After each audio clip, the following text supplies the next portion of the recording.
Hello और welcome back साथियों। तो आज हम रशियन रिवॉल्यूशन के बारे में पढ़ेंगे। काफ़ी छात्रों के डिमांड के बाद ये वीडियो बनाने का मैंने निश्चय किया था।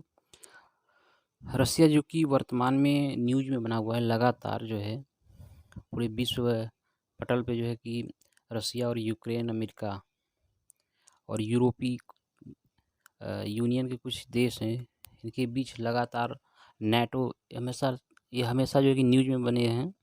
और देखते हैं ये ऐसा क्यों है।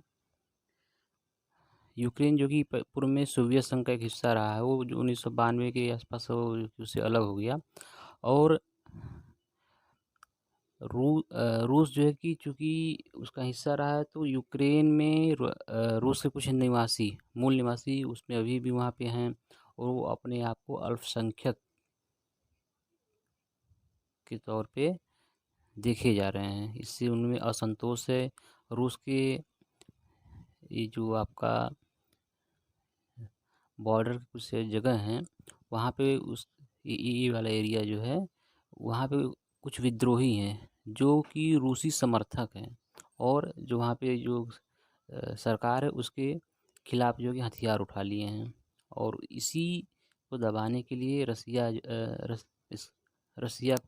के खिलाफ जो है यूक्रेन नाटो के संपर्क में बना हुआ है। और रसिया जो है इस बात को नहीं चाहता है कि जो है कि नाटो जो है उसके देश के खिलाफ या उसके मामलों में हस्तक्षेप करे। इस वजह से रसिया जो है कि लगातार यूक्रेन पे दबाव बनाया हुआ है। और रसिया को तीन तरफ से बेलारूस और तीन तरफ से उसको, ये देखिए और क्लियर मैप है, तीन तरफ से उसको जो है कि घेरे हुए है। रोस्तोव और बेलारूस इधर जो है कि ये वाला एरिया है। तो बहुत ही तनाव की स्थिति है, और ये पूरे विश्व पटल पे जो है कि बहुत ही चिंता का बात है। अमेरिका और रसिया, हमें लग रहा है कि थर्ड विश्व युद्ध का एक शुरुआत कही जा सकती है। चलिए देखते हैं रसिया क्रांति के बारे में पहले कुछ महत्वपूर्ण तथ्यों के माध्यम से, प्रश्नों के माध्यम से। तो उससे पहले चैनल को लाइक एंड सब्सक्राइब करना ना भूलिएगा। जैसे पहला क्वेश्चन हम लिए हैं, ड्यूमा क्या है। ये संवैधानिक संगठन है एक तरह का। तो ड्यूमा क्या है, इसका गठन कैसे किया गया। तो 1905 की क्रांति के फलस्वरूप इसकी स्थापना जो है जार निकोलस के द्वारा की गई। इसमें इन्होंने घोषणा किया कि हम ये वादा करते हैं कि एक प्रतिनिधि सभा होगी जो कानून बनाने के लिए इसकी मंजूरी आवश्यक होगी। यानी बगैर जो है कि इस प्रतिनिधि सभा की मंजूरी के कोई कानून जो है कि राजा पास नहीं कर सकता था। तो ये है ड्यूमा। जैसे भारत में संसद है, लोकसभा और राज्यसभा, उसी तरह जो है कि ड्यूमा, जो रसिया क्रांति जो है दो भागों में हुई थी। फर्स्ट 1905 में, और सेकेंड जो है कि जो प्रथम विश्व युद्ध हुआ था 1914 से जो स्टार्ट हुआ था, उसमें जो है कि रसिया की काफ़ी किरकिरी हुई थी। और खुद उसके नागरिक और सैनिक जो है कि राजा के खिलाफ विद्रोह कर दिए।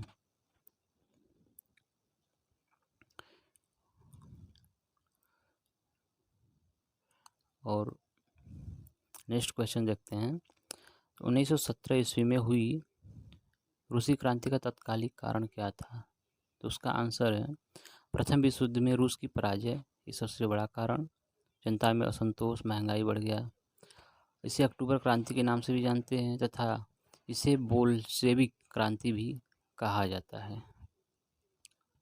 बात करते हैं हम नेक्स्ट क्वेश्चन की। बोल्शेविक वहाँ के एक बहुसंख्यक लोगों को रिप्रेजेंट करने की एक आबादी है।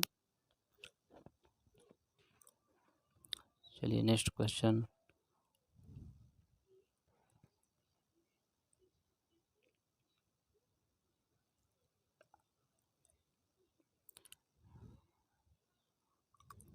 जो कुछ और तथ्य हैं उसको देख लेते हैं।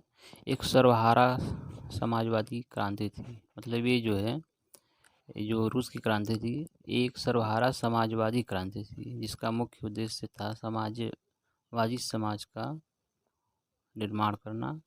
कुछ फैक्ट हैं। रूस के राष्ट्रपति, वर्तमान राष्ट्रपति व्लादिमीर पुतिन हैं। संसद का नाम डीमा और संसद संघीय परिषद और यहाँ का करेंसी है रूबेल है। नेक्स्ट क्वेश्चन है, रूसी साम्यवाद का जनक कौन था? रूसी साम्यवाद का जनक जो है कौन था? आंसर आप सोचते रहिए, मैं भी आंसर बता देता हूँ।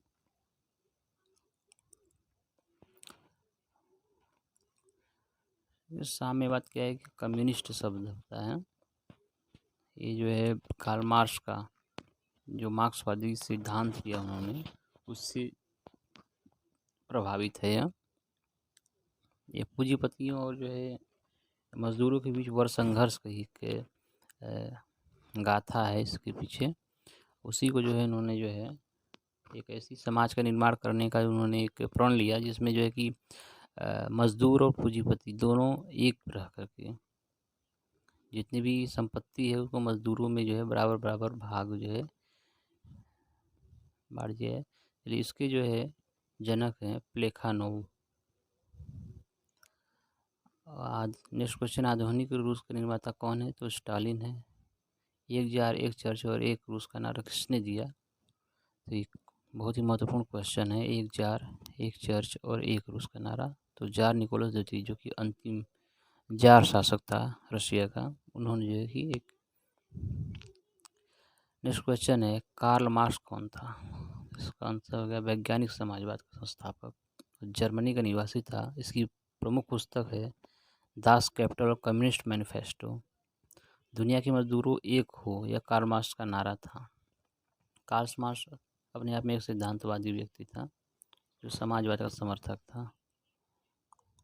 समाजवाद शब्द का प्रयोग सर्वप्रथम किसने किया था? ये जो है भी बहुत बड़ा अपने यहाँ भारत में भी समाजवाद का बड़ा असर दिखता है। तो ये रॉबर्ट ओवेन थे, इनको आदर्श समाजवाद का प्रवक्ता माना जाता है। ये जो इंग्लैंड के निवासी थे, वेल्स के, और ये जो अमेरिका में जो है कि बहुत बड़े फार्म हाउस खोले हुए थे और जो कि वहाँ पे जो है मजदूरों से खेती करवाते थे और वहीं से जो है कि ये बड़ा समाजवाद की तरफ बढ़े। ये प्रश्न आता है जार क्या है? तो जार क्या है? रूस के शासक को जार कहा जाता था। यह जारशाही व्यवस्था मार्च 1917 में समाप्त हुई। अलेक्जेंडर द्वितीय को जार का मुक्तिदाता के नाम से जाना जाता है। अन्य फैक्ट है, सोवियत का अर्थ क्या है? तो सोवियत रूस के स्थानीय स्वशासित संगठन, जैसे अपने यहाँ पंचायती राज व्यवस्था है, स्वशासित संगठन, ऐसे ही ये है। रूस के स्थानीय स्वशासित संगठन को सोवियत बोलते हैं। Please like and subscribe my channel. Next है बोल्शेविक क्या है? बोल्शेविक का अर्थ बहुसंख्यक और मेंशेविक का अर्थ अल्पसंख्यक होता है।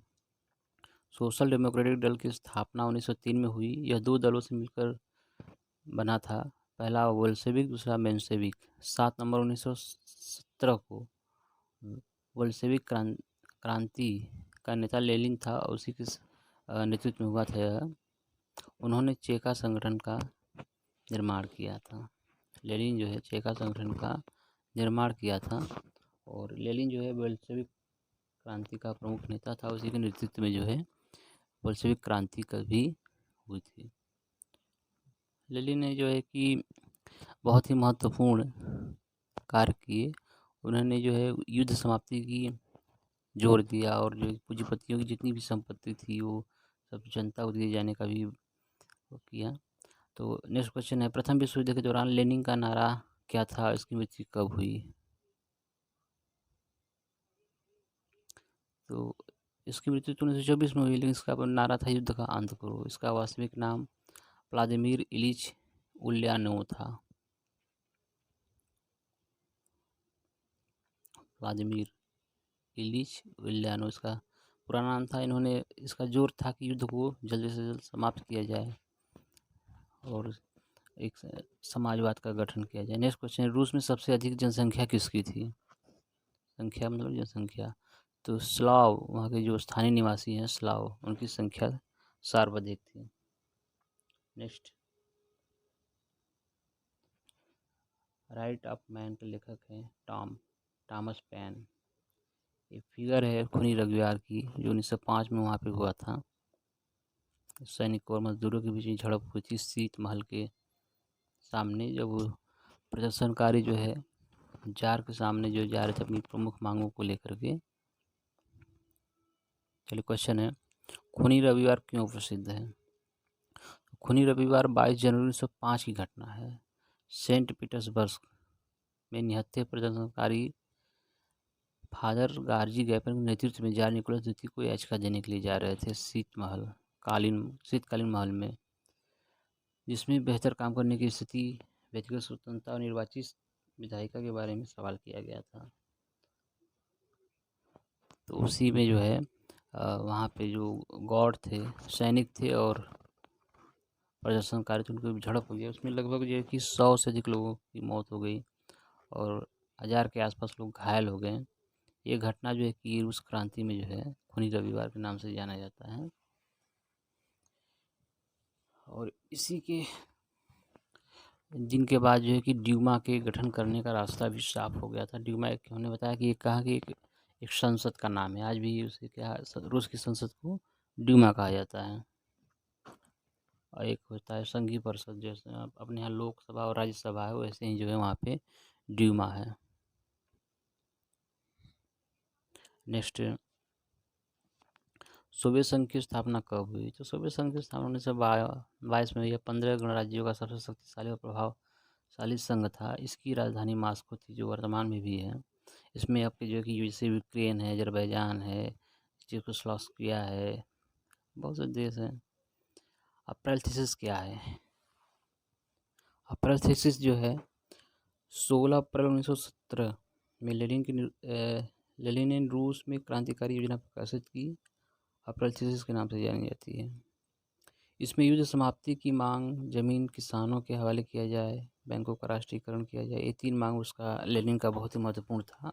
नेक्स्ट है, लाल सेना का संगठन किसने किया था? तो ये है ट्राटस्की ने।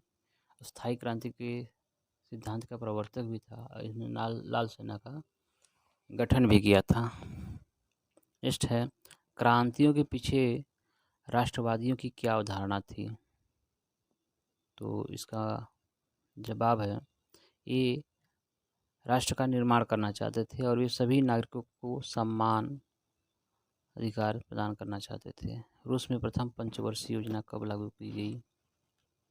तो 1927 से 32 तक। हमारा सवाल आप लोग से है कि भारत में पंचवर्षीय योजना कब और कहाँ से लागू किया गया, किसके द्वारा लागू किया गया? आप जो कि कमेंट बॉक्स में बता सकते हैं। So thank you very much for giving me your valuable time. This is my YouTube channel Social Service by Anil. Please subscribe my channel Social Service on YouTube. Thank you very much.